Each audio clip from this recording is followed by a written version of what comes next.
Okay. See, now next is by time. We are doing classification of cost, and we have so many types of classification.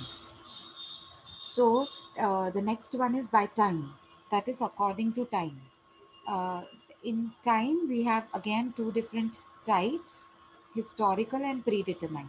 Historical is जो हम जो cost ascertain करते हैं historical basis पे, मतलब जो इनकर ऑलरेडी हो चुकी है, जो एक्सपेंसेस ऑलरेडी इनकर हो चुके हैं, ऑलरेडी बीन डन, देखो लिखा हुआ है, such cost are available only when a production of a particular thing has already been done.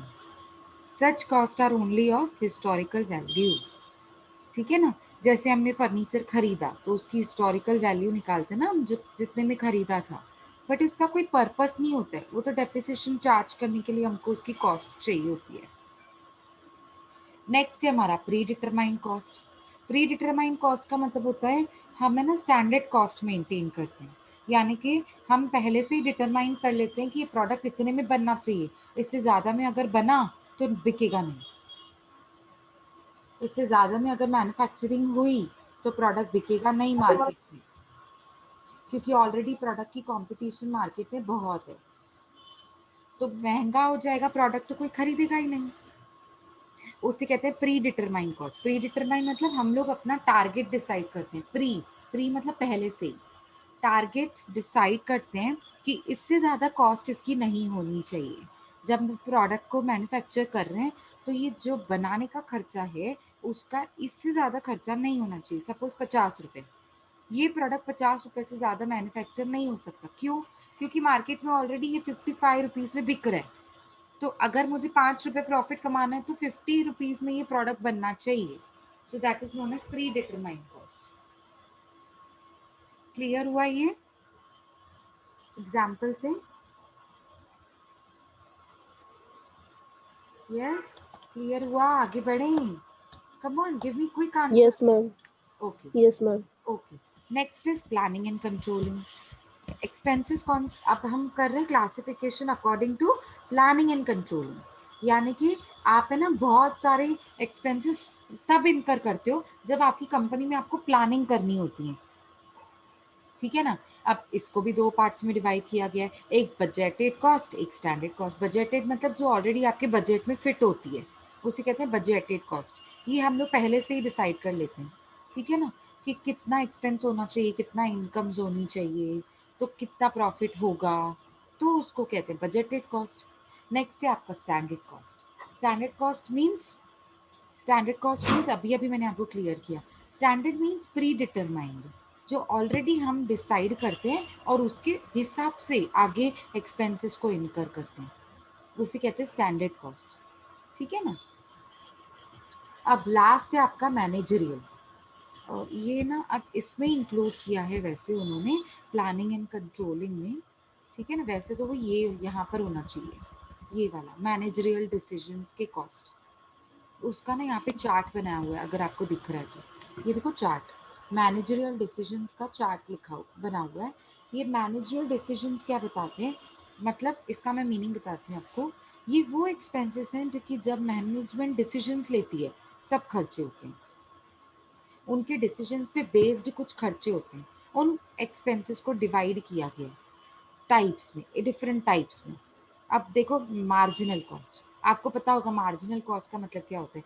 जैसे ही मैनेजमेंट ने डिसीजन लिया कि प्रोडक्शन बढ़ानी है, तो एक प्रोडक्ट बढ़ाने के ऊपर कितना खर्चा एक्स्ट्रा हो रहा है उसे कहते हैं मार्जिनल कॉस्ट. हमने इकोनॉमिक्स में पढ़ा है. मार्जिनल मतलब adding one more unit, how much extra expense has to be incurred, उसे कहते हैं marginal cost.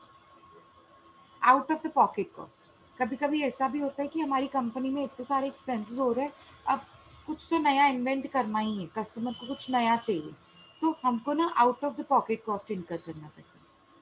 Differential cost, differential मतलब एक आपके पास है ना दो प्रोडक्ट्स हैं, एक का कॉस्ट अलग है आपकी कंपनी का, और दोनों सिमिलर इन नेचर है, उसको बनाने का तरीका भी सेम सिमिलर है, लेकिन फिर भी उसके कॉस्ट जो है ना वो डिफरेंट डिफरेंट. क्यों? क्या पता उसकी क्वांटिटी अलग है, क्या पता उसकी क्वालिटी अलग है, दोनों प्रोडक्ट्स की है, दोनों प्रोडक्ट सेम. जैसे आप कॉटन का मटेरियल खरीदने जाओ, कॉटन का ड्रेस मटेरियल खरीदने जाओ, अब अलग अलग कॉटन में भी अलग अलग क्वालिटी होती है। अच्छा कॉटन होता है, सॉफ्ट कॉटन होता है, हार्ड कॉटन होता है, बहुत सारे कॉटन में भी बहुत सारे टाइप्स होते हैं। तो है तो वो कॉटन ही, लेकिन फिर भी अलग अलग कॉस्ट है उसकी। तो डिफरेंशियल कॉस्ट। संक कॉस्ट, संक मतलब जो ऑलरेडी हो चुका, ऑलरेडी जो पास्ट में ऑलरेडी हो चुकी है, इनकर हो चुका है, उसके ऊपर आपका कंट्रोल नहीं है। ठीक है। Imputed cost, opportunity, replacement, avoidable, unavoidable. देखो यहाँ पे ना ये सारे एक्सप्लेनेशन के साथ भी में दिख रहे हैं आपको। ये देखो पहला marginal, out of the pocket, differential, sunk cost, imputed मतलब नोशनल कॉस्ट। जो आप एग्जाम्पल मतलब जो है ना, आप ऐसे सोचते हो कि ये ना फ्यूचर में एक्सपेंस होगा, फ्यूचर में ये एक्सपेंसेस करने पड़ेंगे, उसे कहते हैं notional cost, imputed. Opportunity cost, ये तो आपको बहुत अच्छे से पता होगा। अपॉर्चुनिटी मतलब अगर आपने फैक्ट्री बिल्डिंग रेंट पे लिया तो अब रेंट भरनी पड़ रही है। अच्छा, अगर आपने ये बिल्डिंग खरीद ली होती तो रेंट नहीं भरनी पड़ती ना। ठीक है, तो बिल्डिंग का डेप्रिसिएशन होता था। ऑल्टरनेटिव मतलब आपके पास है ना, एक एक चीज के लिए, एक डिसीजन, मैनेजमेंट का डिसीजन के लिए ना दो ऑप्शंस होते हैं, या तो बिल्डिंग खरीद लो या तो रेंट पे ले लो। अगर रेंट पे नहीं ली होती थी मैंने, तो मैंने ये बिल्डिंग खरीदी होती। समझ में आ रहा है आपको? तो ये रेंट नहीं भरनी पड़ती ना तब मुझे। समझा आपको? तो ये अब क्योंकि मैंने ये रेंट पे खरीदी है, तो मुझे रेंट जो भरना पड़ रहा है is my opportunity cost. Opportunity, opportunity cost मतलब जो अपॉर्चुनिटी हमने गवा दी, जो मेरे पास जो दूसरा ऑप्शन था उसको मैंने छोड़कर नेक्स्ट ऑप्शन ले लिया, उसे कहते हैं अपॉर्चुनिटी कॉस्ट। और वो नेक्स्ट ऑप्शन जो मैंने लिया उसकी वजह से मुझे खर्चा करना पड़ रहा है, कॉस्ट मतलब खर्चा। तो जो मैंने नेक्स्ट ऑप्शन लिया, नेक्स्ट ऑप्शन क्या था मेरे पास, फैक्ट्री को, बिल्डिंग को रेंट पे ले ली। तो यही तो मेरी अपॉर्चुनिटी कॉस्ट है, क्योंकि मैंने रेंट ले लिया और खरीदा नहीं उसको, रेंट पे लिया। तो अब अपॉर्चुनिटी कॉस्ट क्या हो गई, क्योंकि मैंने खरीदा नहीं इसके लिए मुझे रेंट भरनी पड़ रही है। Opportunity lost is opportunity cost. समझ में आया आपको? जो अल्टरनेटिव आपके पास अवेलेबल है, ऑल्टरनेटिव मतलब ऑप्शन, चॉइस, वो आपने छोड़ दिया, पर गो कर दिया, पर गॉन, उसे छोड़ दिया, तो उसकी वजह से जो आपको एक्सपेंस इनकर करना पड़ रहा है ना, that is known as opportunity cost. Next, replacement cost. Replacement मतलब अभी समझो आपने पुराना फर्नीचर बेचकर नया फर्नीचर खरीदना है, तो नया फर्नीचर खरीदोगे तो सेम कॉस्ट में थोड़ी ना मिलेगा, आपको कुछ तो ऊपर से एक्स्ट्रा भरना पड़ेगा ना, कुछ तो क्या अच्छा खासा भरना पड़ेगा। पुराने कंप्यूटर्स बेचकर ऑफिस में से नए कंप्यूटर्स खरीदे, तो जो रिप्लेसमेंट कॉस्ट मतलब जो आपको, आपको पुराना कंप्यूटर देकर नया कंप्यूटर खरीद रहे हो, तो जो एक्स्ट्रा प्राइस आप पे कर रहे हो that is known as replacement cost. Avoidable and unavoidable cost. Avoidable मतलब जो हम, जिसे हम खर्चा कंट्रोल कर सकते हैं, अवॉइड कर सकते हैं, कंट्रोलेबल, कंट्रोल कर सकते हैं, वो मेरे हाथ में है।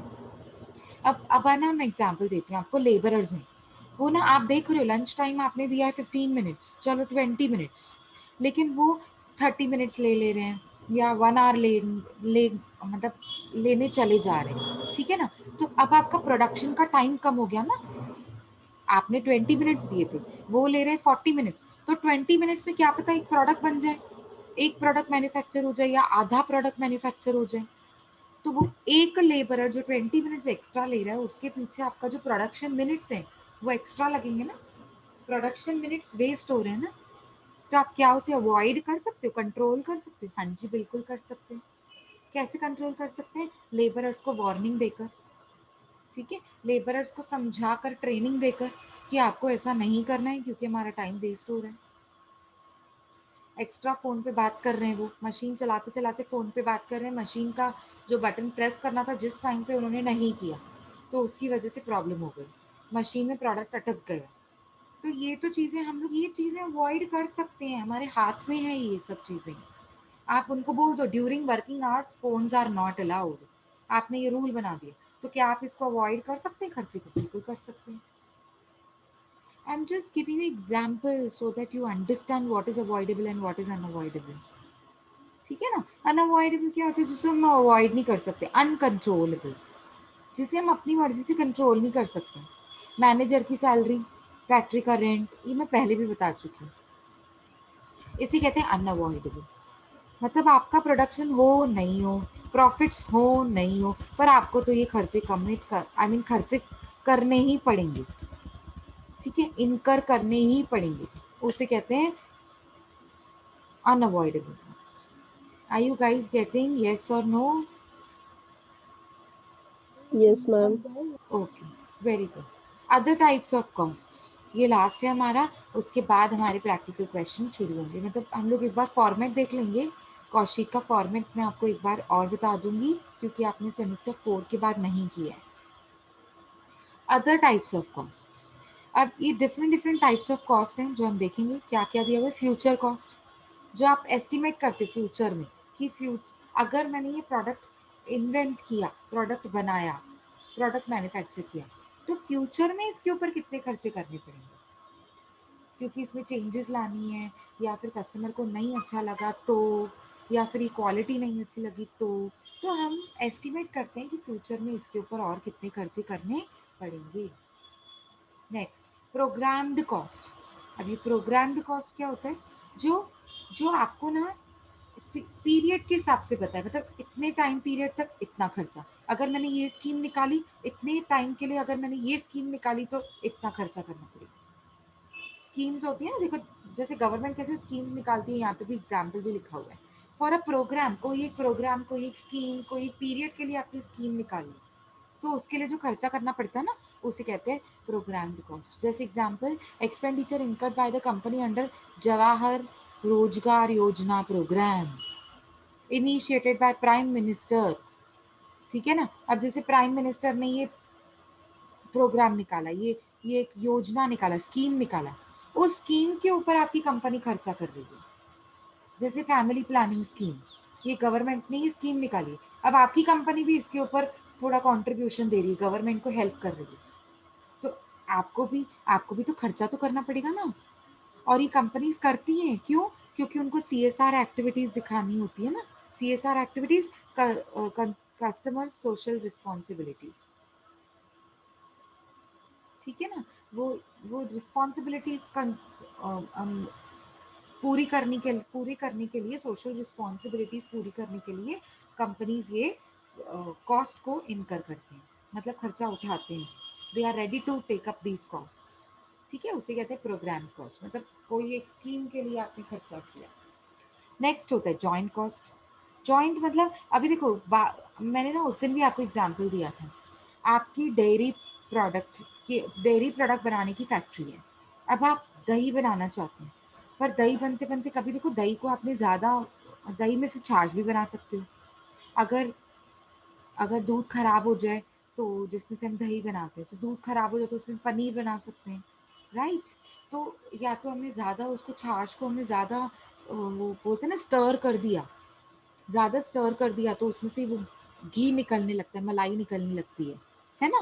तो जो एक प्रोडक्ट है, एक एक प्रोडक्ट बनते बनते बनते बनते एक और प्रोडक्ट बन गया, जिसे बाय प्रोडक्ट बोलते हैं।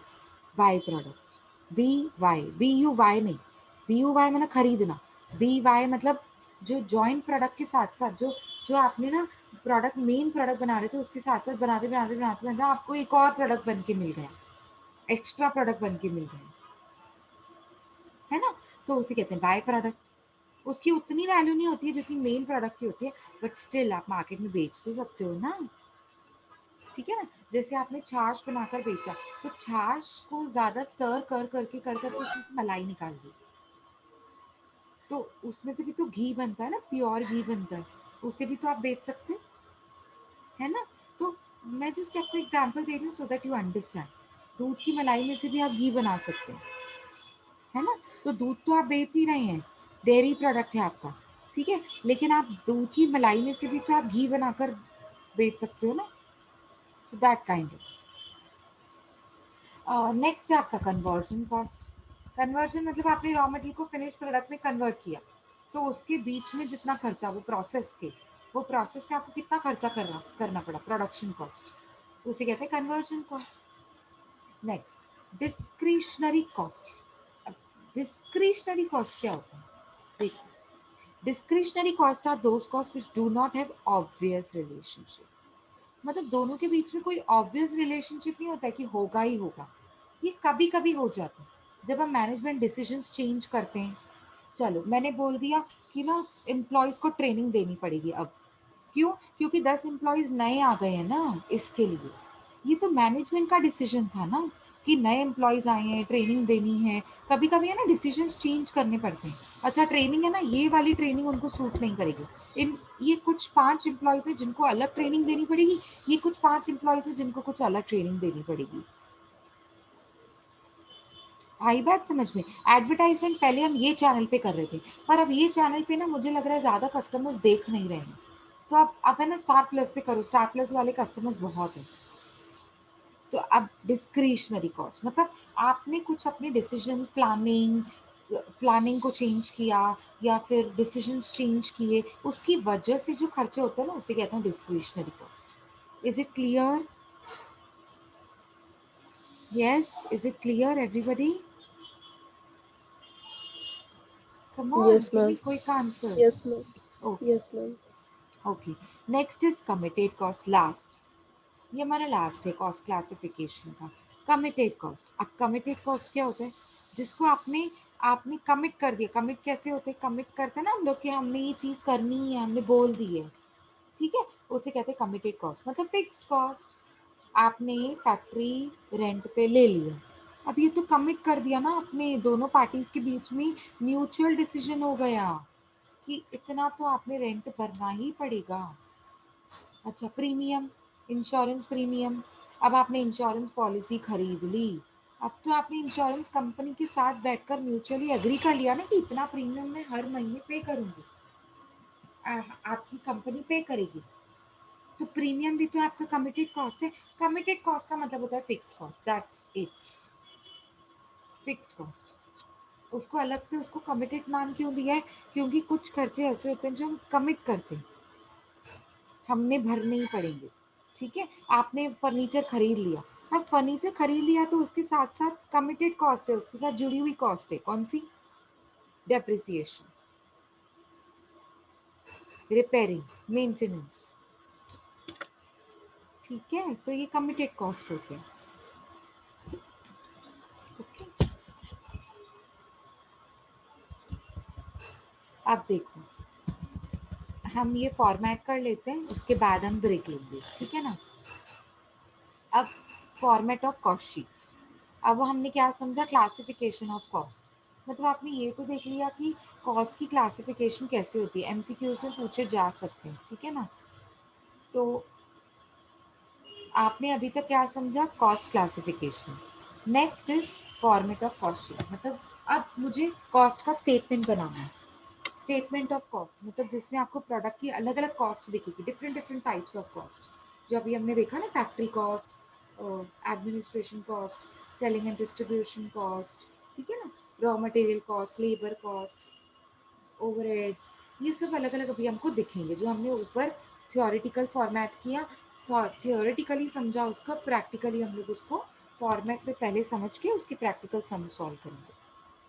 देखो, अब है ना प्राइम कॉस्ट, सबसे पहली चीज होती है कॉस्ट शीट में प्राइम कॉस्ट। प्राइम कॉस्ट को 3 चीजों में डिवाइड किया गया: direct material, direct wages, direct overheads. Direct overheads को चार्जेबल एक्सपेंसेस का नाम भी दिया गया है। अब आपको पता होना चाहिए डायरेक्ट मटेरियल।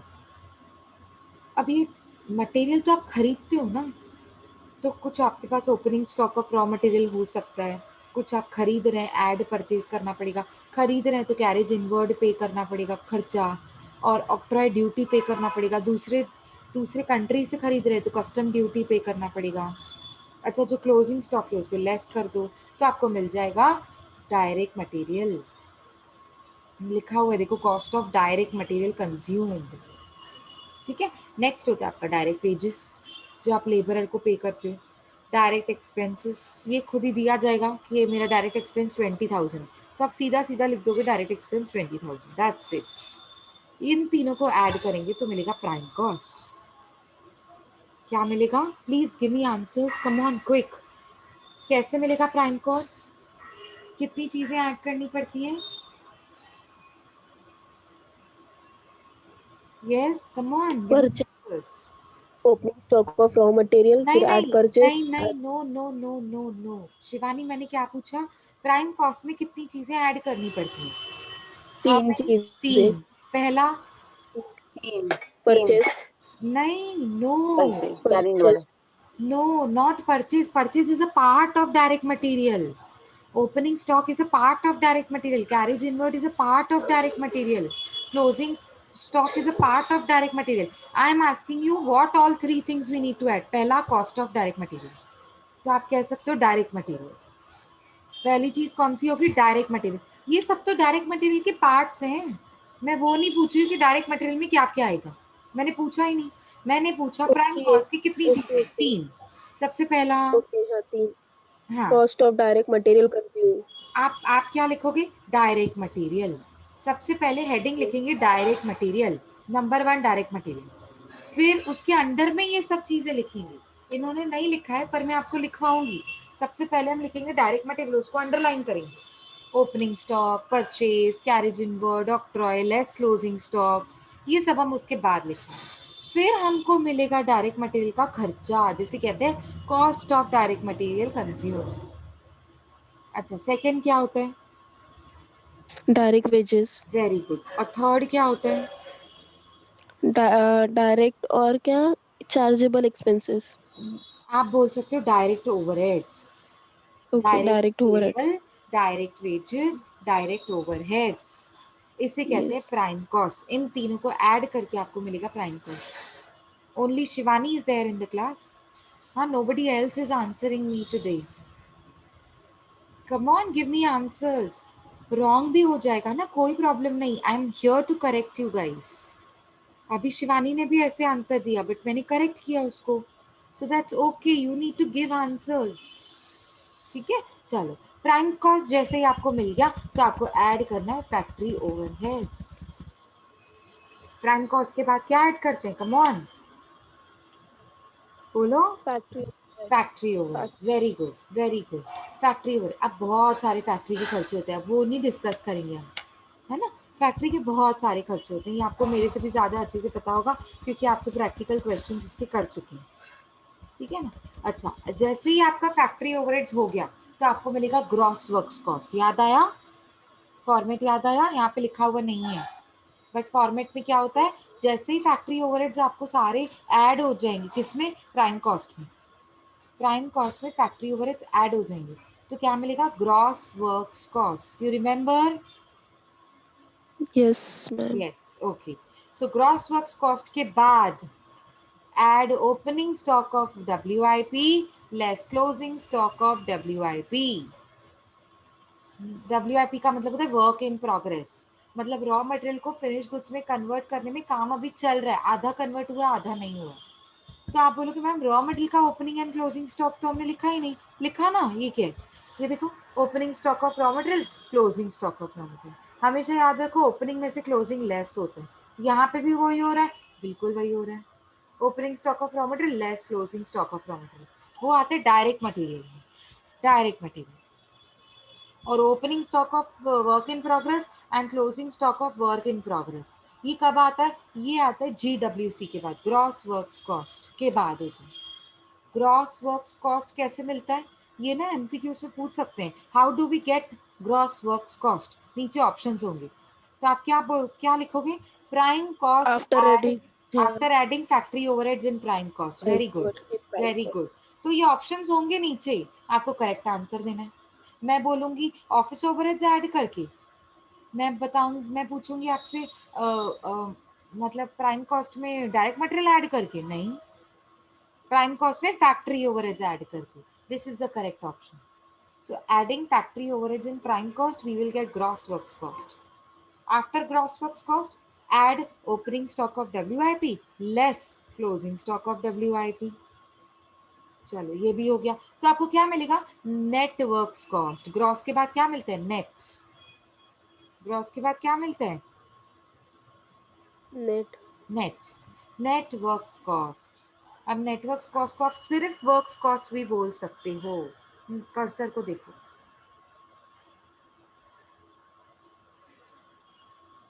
समझ आ रहा है सबको? एटलीस्ट से यस और नो। Yes ma'am.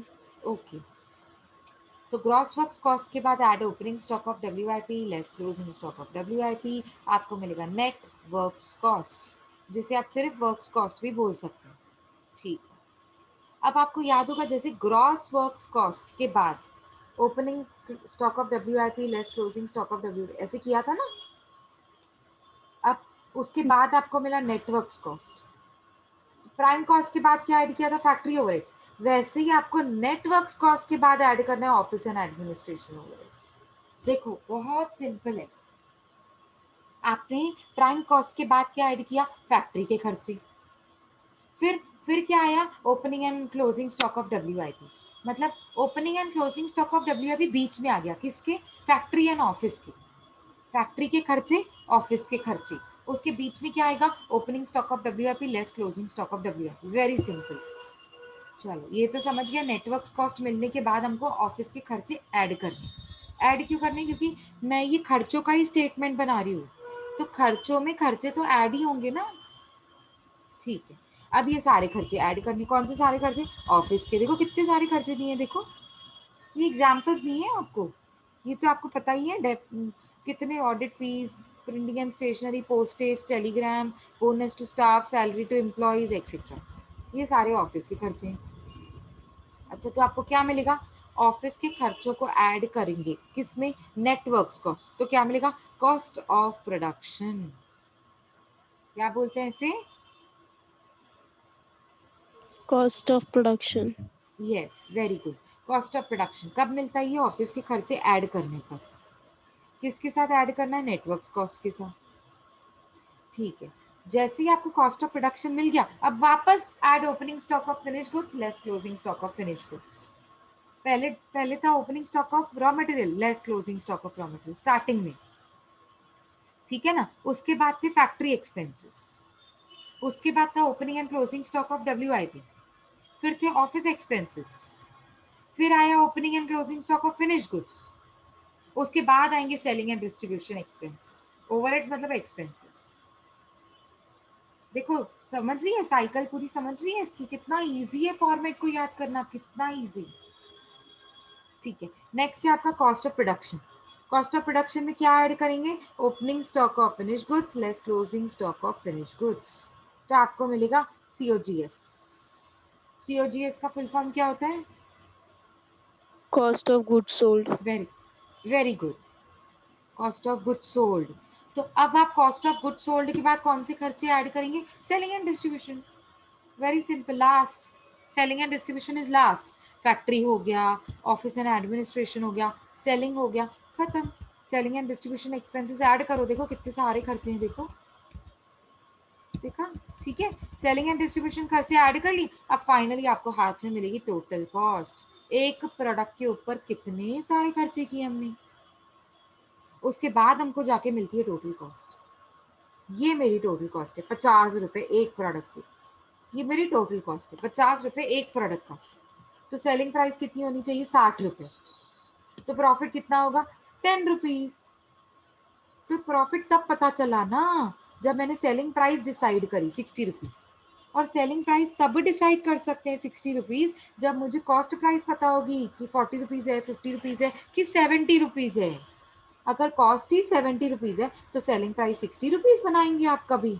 नहीं, बिल्कुल नहीं, नहीं तो लॉस हो जाएगा 10 रुपए का। एक प्रोडक्ट पे 10 रुपए का लॉस, समझ रहे हो? तो आप कितने हजारों प्रोडक्ट्स बेचेंगे, कितना हजारों का नुकसान, लाखों का नुकसान हो जाएगा। तो इसे कहते हैं फॉर्मेट ऑफ कॉस्ट शीट। कैसे बनाते हैं हम इसे? Particulars, inner column and outer column, और लास्ट कॉलम बनाते हैं हम पर यूनिट, मतलब एक यूनिट का कितना। Is it clear? Yes ma'am. Okay, so we will take 5 minutes break again and then we will continue. Meanwhile आप इसको रिवाइज करेंगे, ठीक है? Let the meeting be on. 5 minutes का टाइम ऑलरेडी है मीटिंग में। आप इस फॉर्मेट को रिवाइज करें और उसके बाद हम मतलब न्यू मीटिंग ज्वाइन करके प्रैक्टिकल क्वेश्चंस इस पे करने वाली हूँ, ठीक है ना? रिवाइज करिए। I am giving you 5 minutes to revise.